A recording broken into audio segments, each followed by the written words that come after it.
You'll think of me when you are all alone.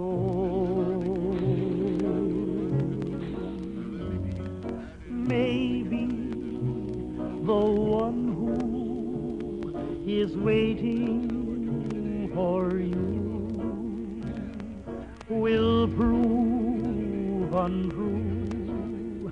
Then what will you do? Maybe you'll sit and sigh, wishing that I were near. Then maybe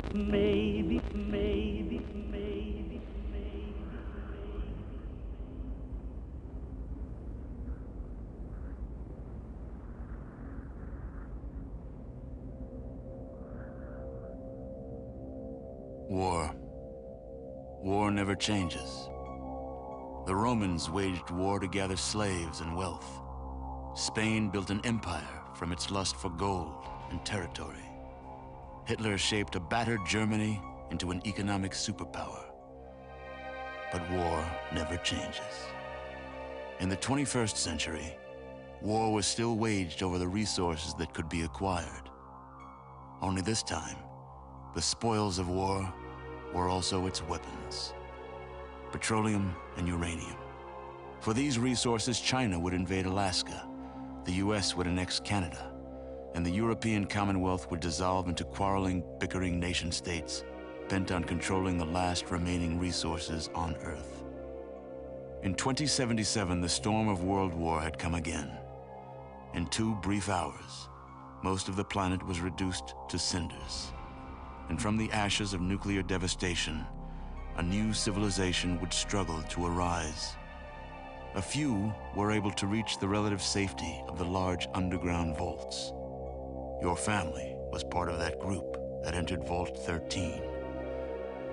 Imprisoned safely behind the large vault door, under a mountain of stone, a generation has lived without knowledge of the outside world. Life in the vault is about to change.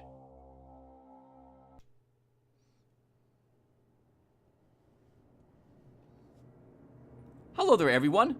Welcome to another Let's Play with me, your host, Tim. And today, we will begin playing through Fallout, the first Fallout, together. There's going to be some prep here, which you can skip by going down to the comment section down below, where I have a pinned comment from me, allowing you to jump ahead to where we actually start creating our character. And if that doesn't interest you, there'll be another link down there, allowing you to jump ahead to where we actually begin the game. Though, I think I'll put that link just at the final few seconds of character creation, so you can see the stats and tagged skills and perks I have taken for our first character. Well, why are we playing Fallout 1, you're asking? Well, I recently did a survey to see what everyone wanted to watch on my channel, and this one, unless I'm very mistaken, is about to win the old game classic category by a landslide. So, Fallout 1 it is. I have beaten this game in the past as well, so this will not be a blind Let's Play, just as a heads up. Although I did not do everything there was to do in this game that time, and it's been 5 to 6 years since I last played it. So, the beginning portions of this game, I'm pretty good at remembering. The later portions, however, I'll probably have to... it's going to be an adventure, that's for sure. So try to remember what it is exactly I need to do in certain situations. Next, you should know that because there is talking in this game, there is stuff to read on screen, similar to Planescape Torment or Baldur's Gate or what have you, that this will not be a silent Let's Play. So I'll be reading all the text on screen, I'll be talking as we go adventuring, trying to figure out why Galvin's making the decisions that he's doing, and explaining to you why I'm making the choices I am making. So hope you like the sound of my voice, because you'll be hearing a bit of it, quite a bit of it actually. Oh no, as we play through it. What else is there? Oh, right. I like walking everywhere, everyone. So you can expect that to happen in this game as well. I apologize if that's a little boring or frustrating or aggravating for you to watch, but I really like walking everywhere. I used to do this all the time in all the games I played. It seems to be more realistic to me, and so I'll be doing the same thing here. And I also like reading all the descriptions for all the items and what have you on screen, so you can expect me to do that. Finally, you might note that this is not quite the normal screen that you would get if you were playing Fallout. At least I don't think it is. I am using a modded, or I am playing a modded version of the game. Down below in that comment, I will also have a link to where I downloaded the mod and a brief description of what the mod does. Know that there is quite a few changes that the mod does for balance issues. None of them really that big, other than something you'll note right in the beginning of the game when we launch into it. I've also added a few different dialogue options, restored a bunch of different functionality to the game, which was there, either in the code but not enabled, and or removed at some point. I have a few graphical tweaks, which is letting me play the game on a higher resolution. I am not playing the game, though, on 1920 by 1080p. I began recording the game with that, but it's too tiny to really notice anything, so I'm playing it on the 128 by... 1280 by 800, I think is what it is, resolution instead. Right, so that's all I got for the game itself. Hope you guys really like this. I'm going to go quickly check to see how my recording is coming out, and then, assuming everything is good for the volume, we'll go ahead and create a new character. So, see you guys in a second or two. Okay, everyone. Sounds like my voice is coming out okay. This is like the 20th time trying to record this character creation part, because I keep babbling on too much about stuff. So the first thing you're going to see here is that we can pick between some of the pre-made characters that they already have. However, I'm not going to pick any of the pre-mades. I want to create our own character from scratch.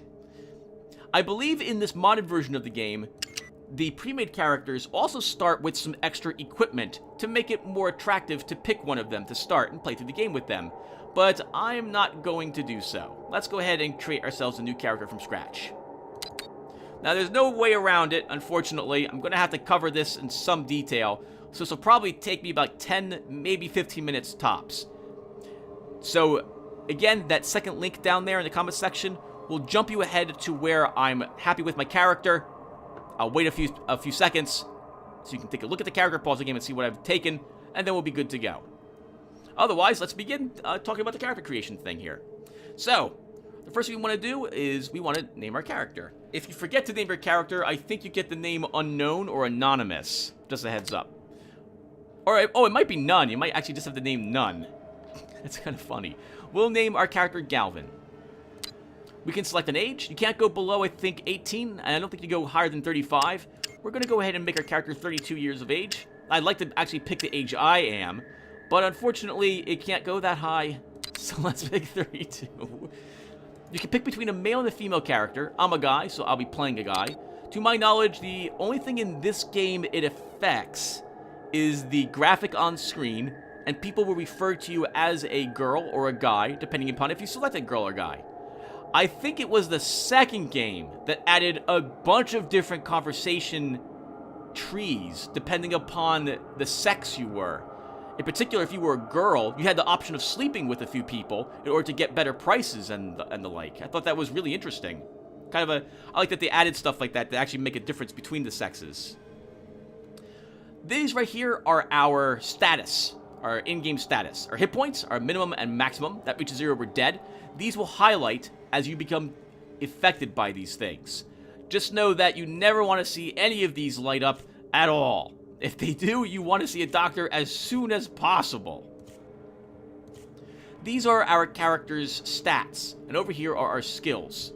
The stats will affect the percentages of our skills here, and stats and skills are determined to are used to determine what perks will be available to you. We'll cover perks in the game when we actually begin getting them. So, if you really want to read the entire thing, you can see what they are down here and read the description. Just pause the game to go ahead and give it a read. I'm going to cover them briefly, though, as I place my points into them. And right now, I also need to decide what type of character I'm going to create. So, in the past, I've always played kind of a Doctor Who-ish type of character. Someone who's good with energy weapons, and decent at talking, and wants to help people, and is decent with, like, science and stuff like that. So I'll be playing that type of character this time around, and picking different stats and skills to that effect. So for strength, this affects our carry weight, which you can see here. We'll cover all this in a little bit. Actually, I guess we should cover this now. Yeah, let's cover it now. I'm so sorry, everyone. Jumping over the place. Armor class, the higher this is, the better. The less likely you are to be hit in combat. This affects your both melee and ranged, I believe. Action points, this is our initiative. This is how much we can do in a given turn during combat. Higher is better. You can do more things. Maybe you can even fire twice, run and shoot. Lower means you're really slow, can only maybe do one action per turn. Carry weight, obviously this is how much stuff we can carry. Different items have different amounts of weight. How much damage we do in melee for punching something or using a melee weapon. How much resistance we have to different types of damage. Actually, I guess this is just flat damage. No, I think there's actually different types of damage in the game, like lightning damage or laser weapons, physical damage as well, and so on. This comes in two numbers, a flat damage, I think, and a percentage damage reduction. What our chances are of resisting poison. How much damage or how much of chance we have resisting radiation. Sequences are initiative, higher is better. This lets you go first in the combat. We will see this in the game itself when we get going, and I'll explain the combat a little better then. How many hit points we heal, and how quickly we heal them, and then what our chances are to critically hit an enemy, doing massive damage to them. Okay, so strength affects our hand-to-hand damage and our carry weight. So I'm not going to be a strong person, so we're going to lower this by 1 point. Oh, and down here, by the way, a number of character points we have remaining to create our character with. For perception, I plan on using energy weapons, and that generally means pistols and or ranged weapons. We're going to take 1 point in this. And by the way, if you look over here, you'll see our stats. Oh, actually our stats don't increase at all with more perception, but I know that this affects our chance to hit with ranged weapons. So we're going to take at least 1 point into perception. For endurance, this affects our hit points and our resistances. We're going to go ahead and lower this by 1 point. You'll see our radiation resistance and poison resistance have lowered, and our outdoorsman has lowered by 1 point as well. For our charisma, well, I like playing a charismatic character. We're going to up this 2 points. Know that as well for these stats, there will be someone in the game that can increase them by 1 point if you are paying money. And they can do it once for every skill except for charisma. To my knowledge, you cannot have your charisma edited, I think. Intelligence, we're going to go ahead and up this twice. Intelligence affects the amount of skill points we get when we level up. I think by default you get 15, and then every point in intelligence gives you 2 more points to place in your skills. Agility is affects our action points and our armor class. Action points are very important in this game for combat-related activities. We're going to go ahead and pick the final 2 points in this. And luck. Luck affects just about everything. A high luck, if more points you put into it, increases your critical chance. Some encounters out in the world you will only meet if you have a high luck. Low luck means you have a worse chance of critically hitting and a chance of horrible things happening to you as well, like critical failures. I know that the mod version of the game I am playing has added in quite a few absolutely nightmarish critical failure results to the game as well. So I'm going to keep our luck at 5, completely average. I think the modded version of the game I'm running also has made it more likely for us to encounter some special encounters rather than needing a super high or super low luck to encounter them. Alright, next comes skills. So we don't get any points to place in these, other than we can tag 3 skills. When we tag a skill, we're going to earn 20 points to that skill flat off. It will affect the starting items we get as well, and finally, when we level, every single point we put into a tagged skill improves it by 2% rather than 1%. We have to select 3 skills to start with. So, let's select energy weapons. We'll select speech. And I think I'm always torn between taking science and repair with this type of character. Sometimes I'll also take doctor. Why don't we grab...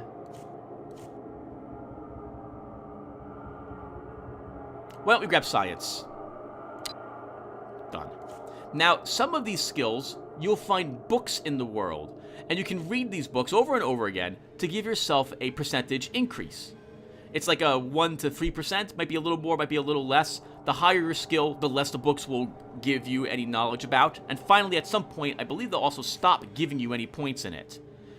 I probably should not be taking science repair, because we can find books and just buy them. But I'm going to play a character who is good at this stuff. So for thematic reasons and the role-playing aspect, we'll go ahead and select these things. We should probably cover the skills as briefly as possible. Small guns are pistols, rifles, and shotguns.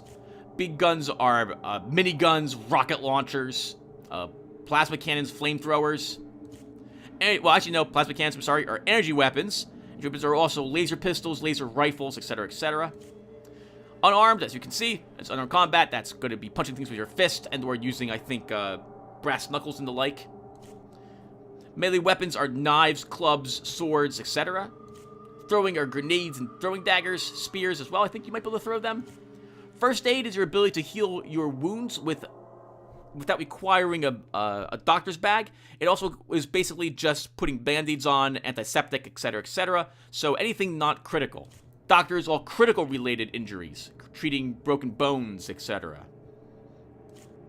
Sneak, I don't really know what sneak is used for. I've never put too many points in it. I think the more points you have in this, the closer you can get to an enemy before they notice you.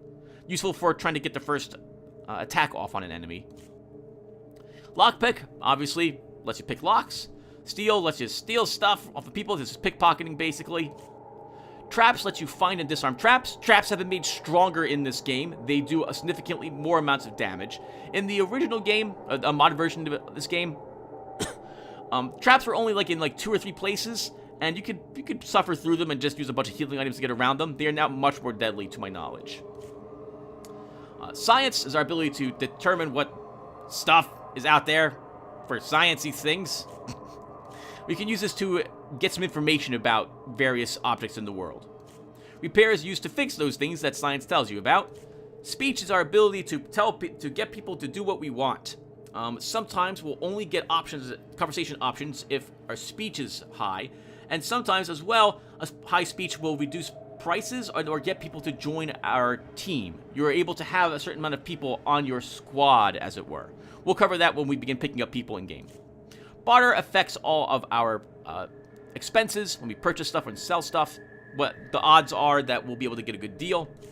Gambling is used for our luck for actually winning games of chance. I will not gamble in this game, though. It's just not a thing I do. And Outdoorsman, this in particular lets us avoid nasty combat encounters in the game. I'm not really going to put any points in this, though. I'm sorry, I'm not taking it at the moment. By the way, you can see what your base chance is here and what affects it as well. Maybe I actually want to take doctor instead of science. If I don't take science, what do I have in this? 39? If I take doctor, it gives me 41.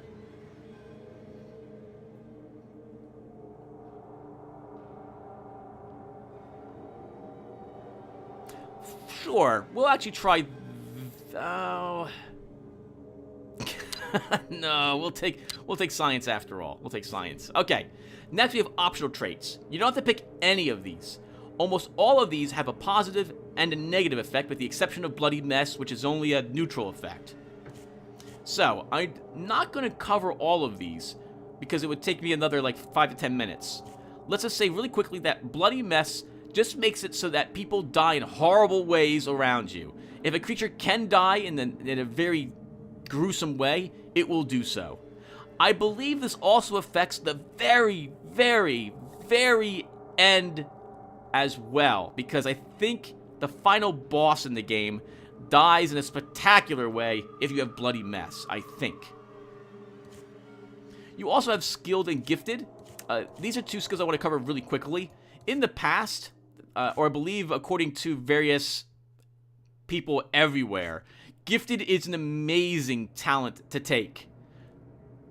Taking this gives you +1 point for all of your special skills, which is amazing, because those affect all of these skills as well. The penalty to taking Gifted is that your primary skills are all lowered by 10% and you receive less skill points per level. But the points you get in all of these kind of make up for it. Like, you realistically, you lose more like 8 or 7% depending upon the skill, and you can still lower and increase these even more and make up for the difference that you would normally have. I've always found Gifted to be kind of overpowered, and I will not be taking it. Skilled is another one. I used to always take Skilled. It's actually not that bad.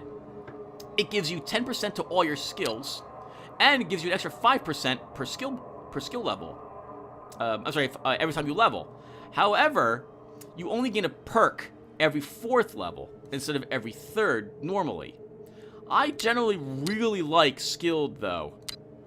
It's going to be difficult to do this, but I'm not going to take this skill. The reason Skilled is another one, so lots of people take Skilled and Gifted all the time for their characters.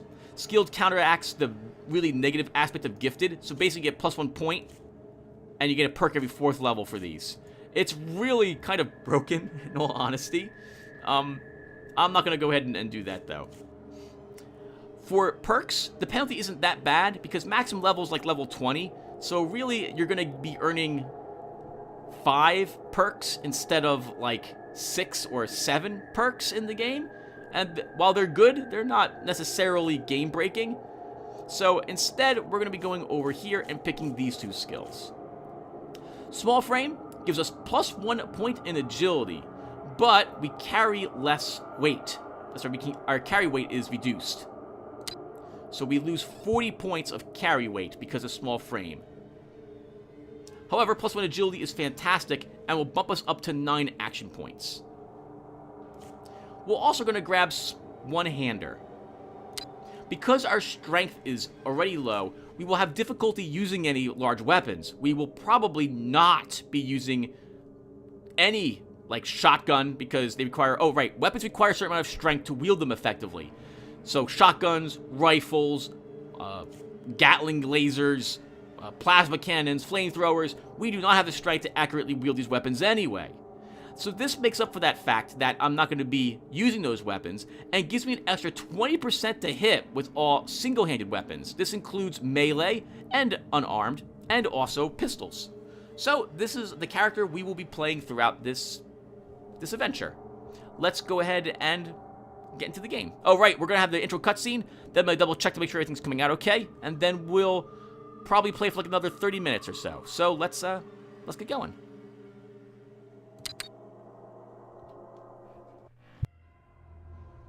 Ah, you're here. Good. We've got a problem. A big one. The controller chip for our water purification system has given up the ghost. Can't make another one, and the process is too complicated for a workaround system. Simply put, we're running out of drinking water. No water, no vault. This is crucial to our survival. And frankly, I think you're the only hope we have. You need to go find us another controller chip. We estimate we have 4 to 5 months before the vault runs out of water. We need that chip. We marked your map with the location of another vault. Not a bad place to start, I think. Look, just be safe, okay?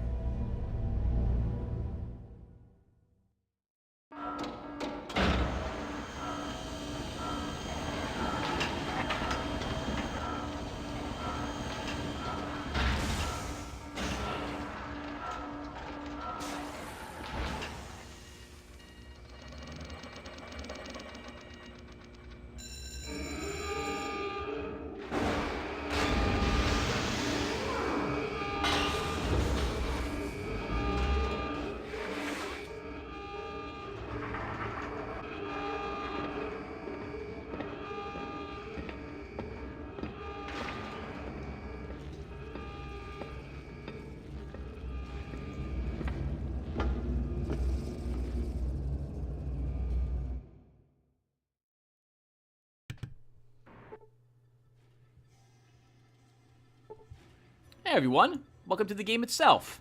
Okay, so I'm going to quickly see how this is coming out, everyone, and I'll be right back. Oh, really? We can pivot ourselves? How about that? Hey, everyone. Okay, the volume seems to be coming out okay. Looks like the game's looking good, too.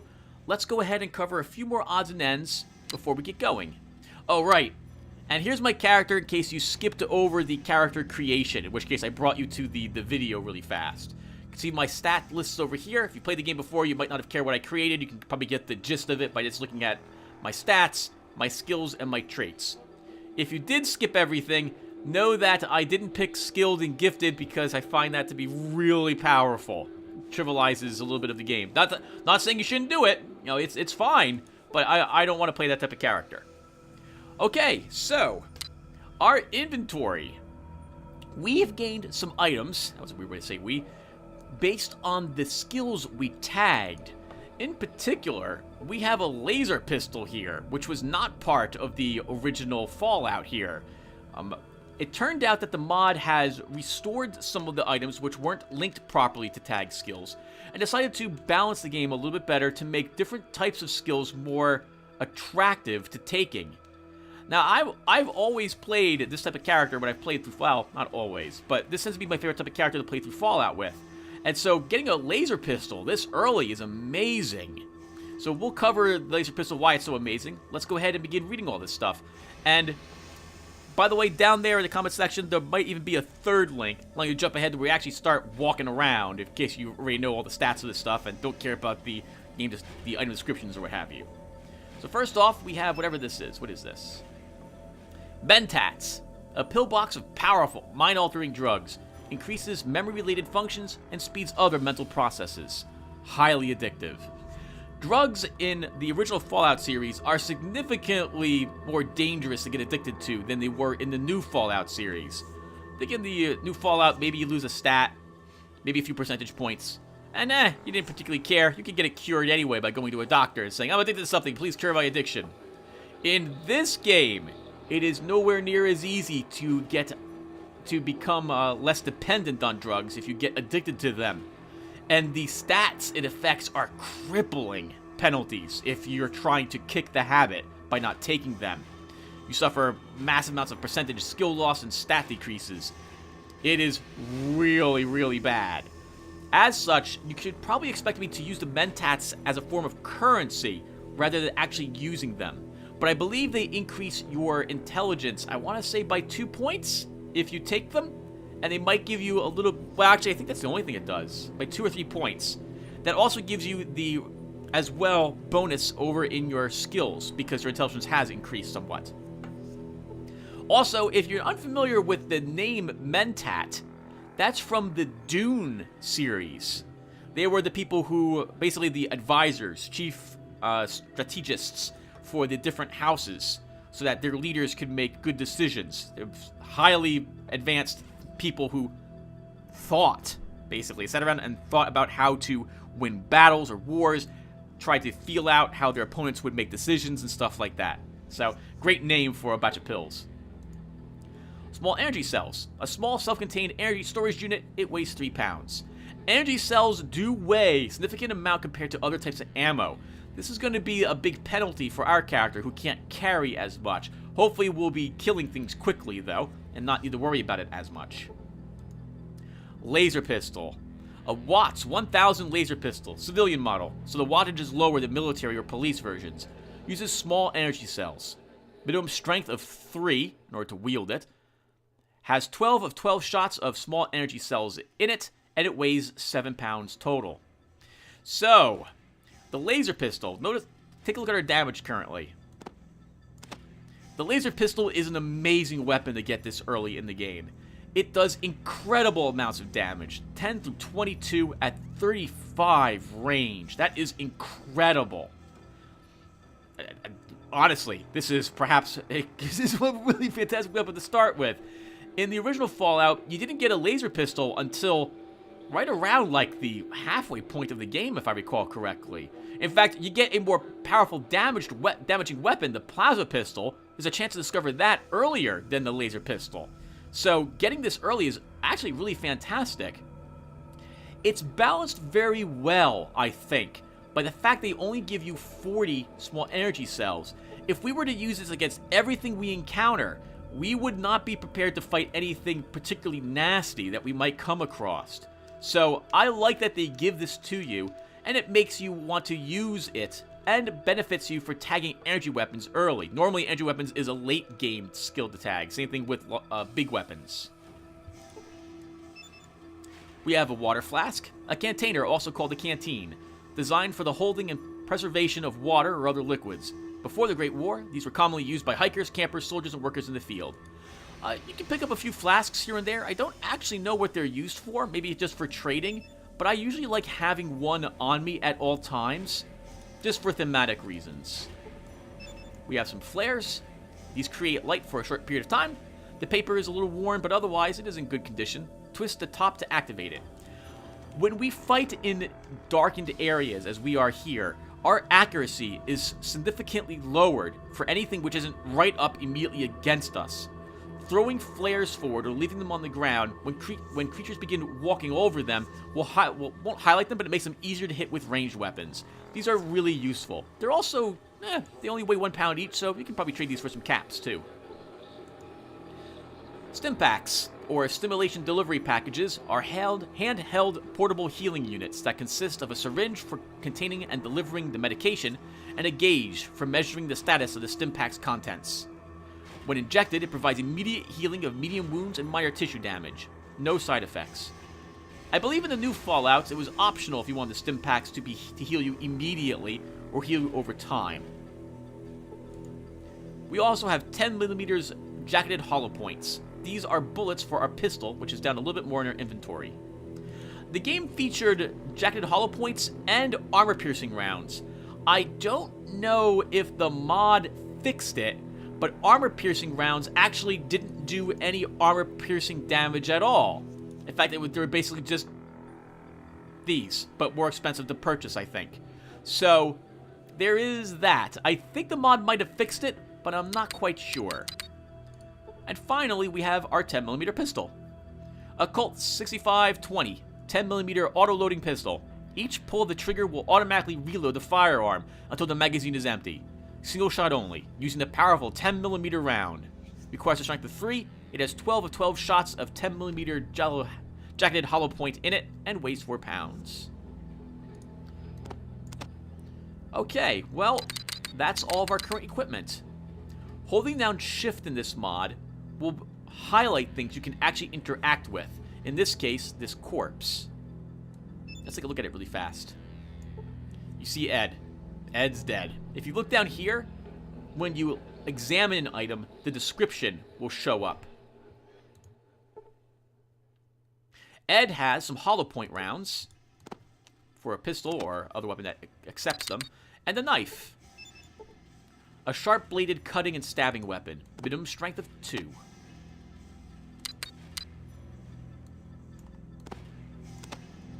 Nice. Yeah, by the way, you can see the pistol does 5 through 12. Lasers 10 through 22. Holy flipping crap. That's amazing.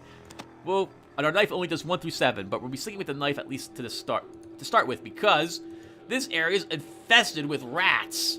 You can see them all just walking around doing what evil rats would likely do.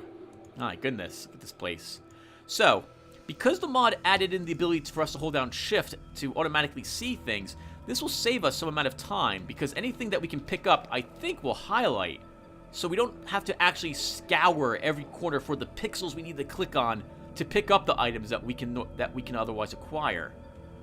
Now, let's say again, hello everyone, and oh god, welcome to Fallout. Rats seen us. Our first combat. Well, this is actually working out really well. So, combat is played in turns. It's a turn-based combat strategy game. I'm gonna be messing this up. So, you can see our weapon that we have equipped down here. You can swap hands by clicking this button. It costs you no action points to do this. You can do this as much as you want. Clicking on the weapon will now let you use it. This is a melee weapon, so we can only swing things that we're up close to. Hovering over a creature shows you what percentage you have to hit it, and clicking again will make you swing at it. Dead. Nice. Cave rat was hit for 6 points and was killed. We can now end combat by coming down here and clicking the combat button. There are hotkeys for combat. I'm going to have to figure out what it is by default. I guess we should cover a little bit more of this. We have a map. This shows where we're located here, and shows the exit grids, these dots, showing where we can get out of this area and into other areas from. We don't have a scanner, so we can't see the locations of enemies. The game is paused while you're doing inventory and while this is displayed. Here's our inventory. What is this? Oh, this is the main menu stuff. We can use various skills that we have.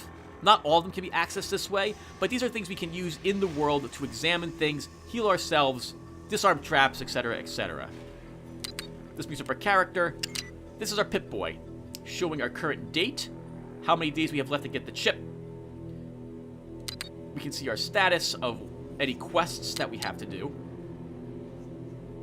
Maps are all the places we've ever found or gone, and anything that we've gotten either video or through cassettes, we'll be able to view them or read them here. You can also use Pip-Boy to rest if you so wish. And this body has nothing on it. To my knowledge, the rats will not have anything on them, actually. Okay. Oh, hello. So, you saw us swing and kill that last rat. Right-clicking will change the type of attack you want to make with your weapon. The @ symbol down here, or the target symbol, will let me actually pick where on this rat I want to damage it, or rather what area I want to attack. The numbers represent the percentage I have to hit the creature in that area. So let's try, for example, hitting it in the right paw. The cave rat was critically hit in the right paw for 12 hit points, reducing the right paw to a thin red paste. The cave rat was killed.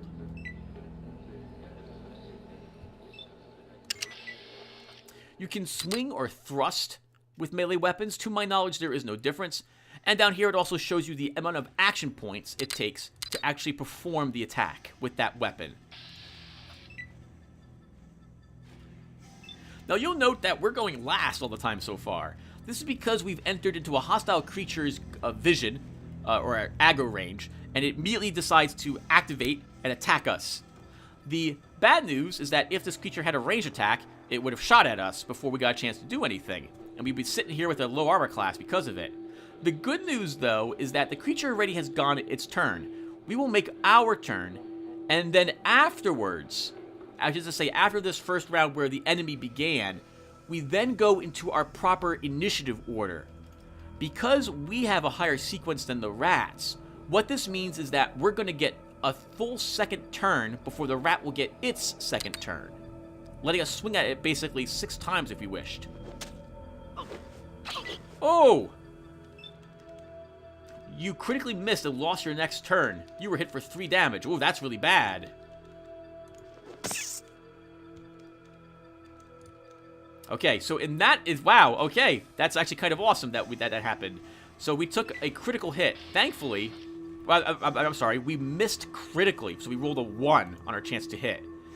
The rat actually struck us, and we lost that extra turn we would have normally received.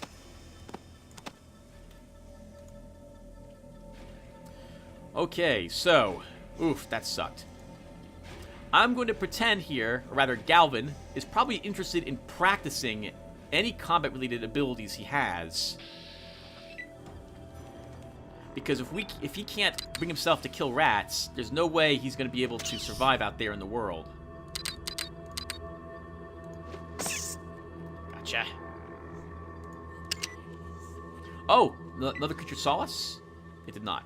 Right, ending the turn, by the way, will increase your armor class by the amount of action points you have remaining. And just in case you don't see it, the lit up dots up here are the amount of action points we have remaining.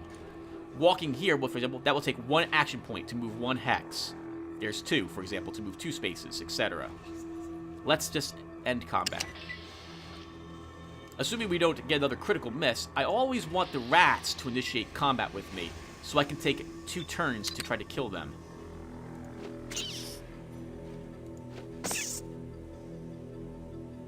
Excellent. Okay, rat was critically hit for 3 damage. The rat is seriously wounded by this attack and screeches in pain. I love the combat text. It reminds me of, what is it called? Dwarf Fortress. The creature's teeth go flying, its veins get mangled, all sorts of stuff like that. So it's awesome.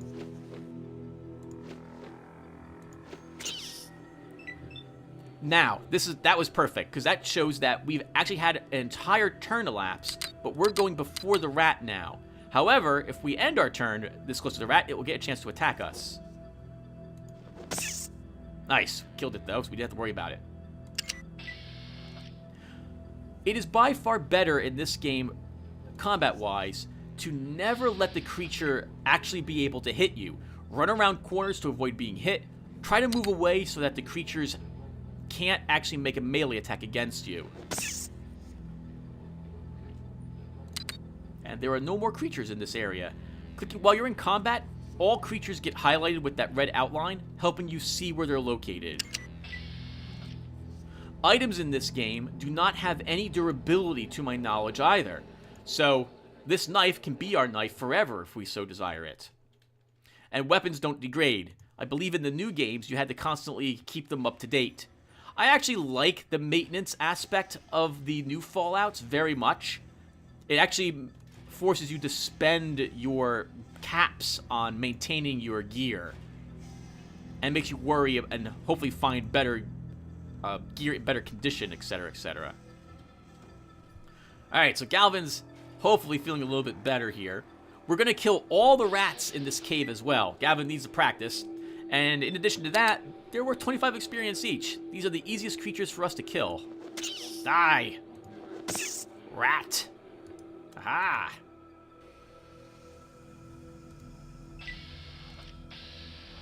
This rat turned around and saw us. By the way, you'll note that the game is kind of chugging or choppy. This is because I'm recording. The game does not do this if I wasn't recording it. Nice hit, Galvin. Very nice. I don't see anything else around here. Oh, be careful, Tim. I think there might be another rat up ahead. I mean, there's lots of rats up ahead. Alright, there's nothing immediately next to us, though. Wow. They've gnawed the bones of whatever creature lies in there. They're pretty brave, I must say, as well. Or starving. Then again, they're also pretty large. They're like the size, the size of a large tackle box. So I guess, yeah, I guess they would attack. I would imagine that most creatures would be terrified of fighting something larger than them.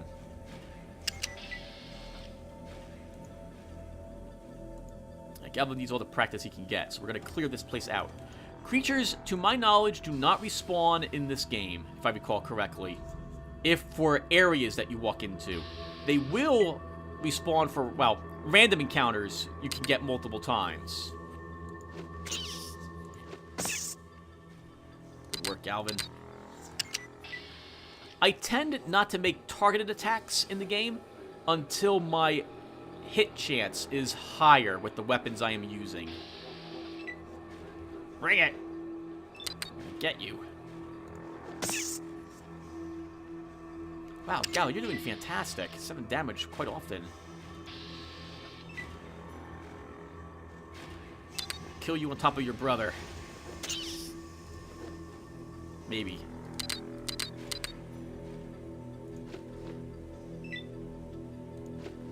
Uh-oh. Okay, so, at this point, the rat's still alive, and if I was to attack it again and not kill it, it would get a chance to attack me. I can either end my turn to increase my armor class by 3 points, or what I'm going to do is move 3 spaces away from the rat. The rat has to move 3 spaces and does not have enough action points remaining to actually attack me. There. Now, our chance to hit is also 75%, which is due in part, or, yeah, actually, because of our high melee skill, thanks to our one-handed perk, or trait. This would be significantly tougher if we didn't have that ability. Well, we would still win. Maybe the first rat would be difficult, because you don't have much room to maneuver to get away from it.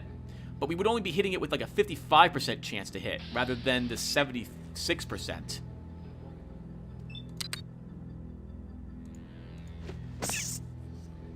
Nice work, Galvin. Holy crap, 7 points of damage and consistent at it.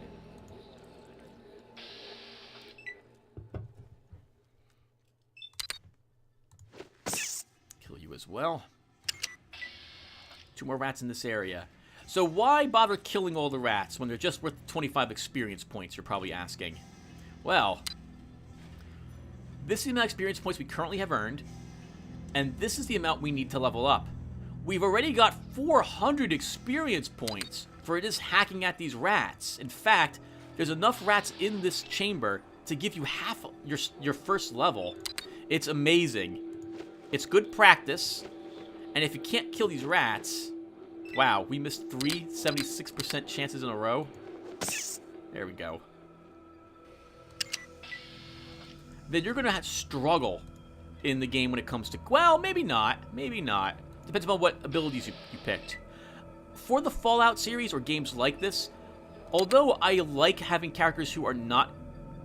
who don't focus on combat, you have to make a character, or I like at least making characters, who are combat capable. Uh-oh. Alright, well, we missed pretty often. We'll let the creature walk up and try to get us.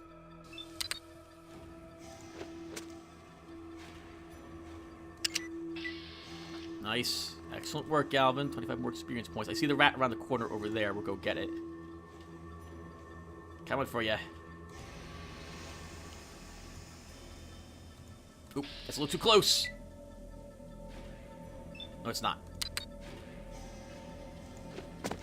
Whoa! Nice critical hit. 10 damage. Seriously winning rat and knocking it around. Flinging it away from us.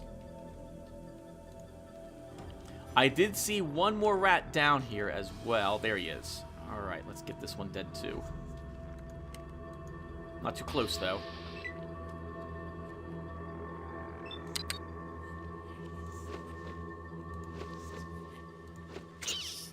Uh-oh.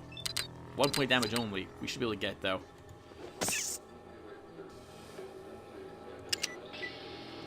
Nice.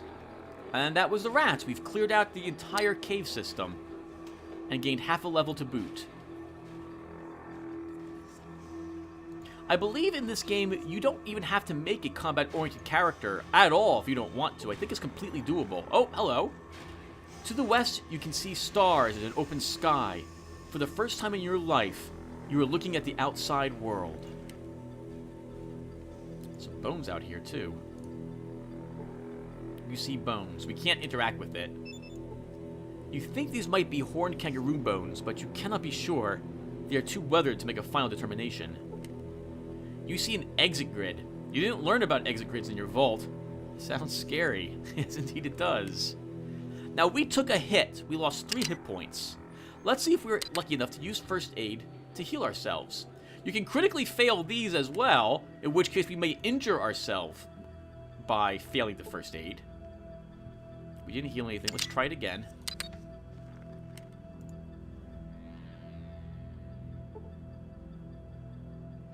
You heal 3 hit points and earn 25 experience for honing your skills.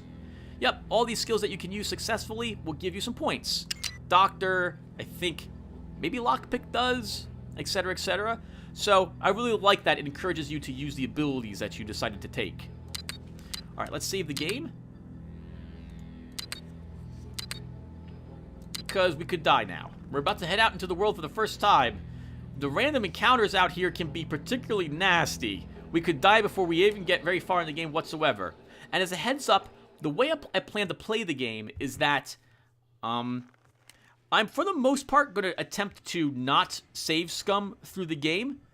There may be a combat or two where we have to just simply try it again. I can think of 2 in particular which are very nasty and we have to kind of get a little bit lucky to win.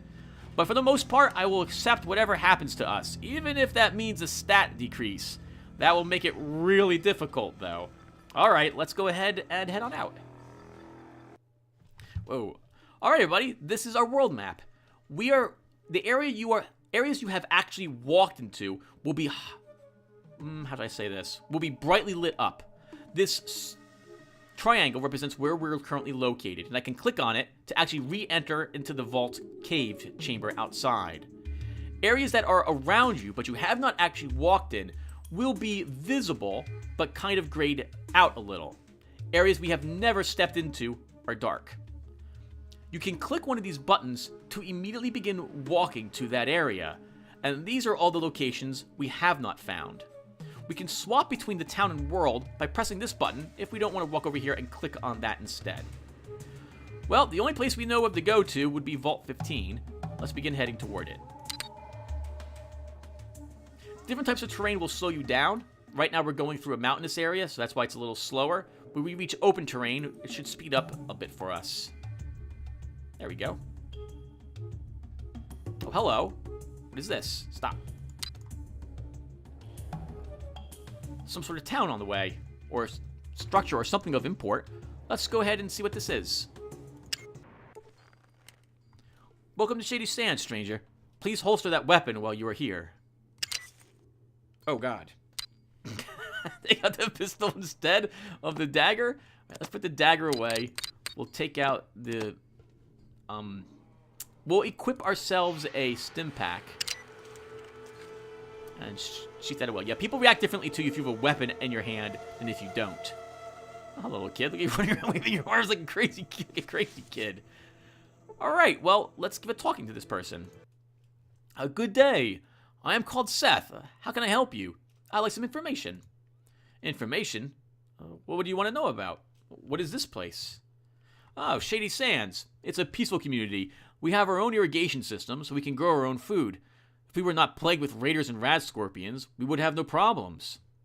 Oh, tell me about the rad scorpions. Those damn rad scorpions have been after our Brahmins since we moved here. Not a week goes by that someone doesn't get poisoned trying to keep them out of the pens. Last week they took my brother, Jarvis. Razlo, our doctor, is looking for an antidote as quickly as he can. Hey, if you have the means to help us, why don't you talk to our leader, Aradesh? Oh, what can you tell me about Aradesh? He is the leader of our community and a true hero. You can always find him at work in the communal hall. So, every person you can talk to, you can ask them about specific things. I think this was one of those games where you had to have certain passwords or stuff like that to get to certain points of the game as well. And this game doesn't really have a journal or quest. It does have a quest log to give you guidance, but it doesn't write down every little thing in it. So this was one of those pen and paper games you had to have from ages ago to write down notes. Where is Razlo located? He's our doctor. See him if you're hurt. What I want to know about this place. We already read about this? Tell me about the raiders. There are several groups of raiders. I organize guards like Ian to help fight them off. There is one band to the southeast of here. Watch out for them. Who's Ian? Is that even a real thing? I hope so, sir. You told me about he gave me his name. Alright, nothing else, thanks. So, we can have him take us to the Rad Scorpion caves, but we will struggle to kill the Rad Scorpions at this point, so no thanks. You should speak to Aradesh, our leader. He likes to meet all of our visitors. He should be in our town hall, the building to the south. Alright, let's talk to her. She's like staring at us. You see Katrina. She has a very pretty smile. Oh, I like pretty smiles. Welcome to Shady Sands, traveler. My name is Katrina. My job is to greet strangers and help them understand our village. We find that there are fewer problems if you listen to what I have to say. Tell me more about yourself. Oh, my life was very boring. I was raised in a vault. I lived there for many years. Unfortunately, we were crowded and life was very bad. There was a schism, and many people left, taking with them the best equipment. Still, some of us tried to stay in the vault, but then we were attacked. I was hurt and ended up here. Now I try to help people. What should I do if I get hurt? Well, if you can't get to a doctor, you will need to heal yourself. Stim packs are a common healing item. Use them on yourself to heal minor wounds. First aid is a slower method, but it is always available. For major wounds, like a broken leg, you will need to use your doctor's skill. Where can I find some better equipment? You will have to do what we do, scavenge for it or trade for it. And if you are attacked, your foes might provide equipment, if you live long enough to loot the corpses. We are a peaceful community, so we mostly barter or trade for the items that we cannot produce. Tell me more about bartering. Bartering is an exchange of goods. You give me some items, and I give you items in trade. Since you initiated the barter, I will let you pick and choose what you want, but the deal must be one that I think I will like, so you will probably want to give me more valuable goods that you don't need in exchange for less expensive things that you want. And if you don't have enough items to trade, there are always caps. Bottle caps are the only common money found out here. The caps are backed by the merchants of the hub, so you can trade them anywhere. Tell me about Shady Sands. Oh, you're standing in it. We are but a small town in a large world, and we just want to be left alone. Besides some mutated animals and other creatures of the desert, only the raiders give us trouble. Aradash is our leader. He is in the large central house if you wish to speak with him. Tell me about the rest of the world. I know very little of the outside world. I escaped from a vault when it was attacked. Unfortunately, I was very hurt and do not remember much of what happened. But Dharma was watching over me, and I was found by the people of Shady Sands. I live here now. Have you spoken with Ian yet? He's a merchant guard who was hurt. He is recovering in the guardhouse over there. She points to the east. He is more widely traveled than I. Where was this vault of yours? It was Vault 15. It is due east of here. We tried to make contact with some other vaults, but we always failed. I think it was the raiders who attacked my fellow dwellers. Be careful. What does she have for barter? You can trade with anyone in town, by the way. Or rather, any person who you can talk to who has a barter button will let you see what they have if you're interested in trading with them. So Katrina has everything I'm interested in. She has a few stem packs, some bottle caps, and a bag. Bags don't do much for you. I guess arguably you don't really need them, but I like having them to help me organize my equipment. It makes it easier than scrolling through everything in that inventory tab. So, let's see if Katrina likes drugs. We'll give her a mentat, and we'll see if we can trade for the bag, all the caps she has, and maybe both stem packs. Nice! She'll take it. Thanks, Katrina. And there was one more thing we can talk to her about. I'm looking for a water chip. Seen one? As a matter of fact, yes. My old home, Vault 15, had one. I haven't been there since I was hurt, but you might find what you're looking for there. Someone said that they tried to get to the vault and to have a look around, but it was dark and the elevator was broken. I hope you're better prepared. That's all for now, thanks. Let's actually try bartering with Seth as well while we're here. What do you have for sale, sir? Rope. Very important. A strong, thick line of braided fibers, about 20 feet in length. Let's see if he'll accept a mentat.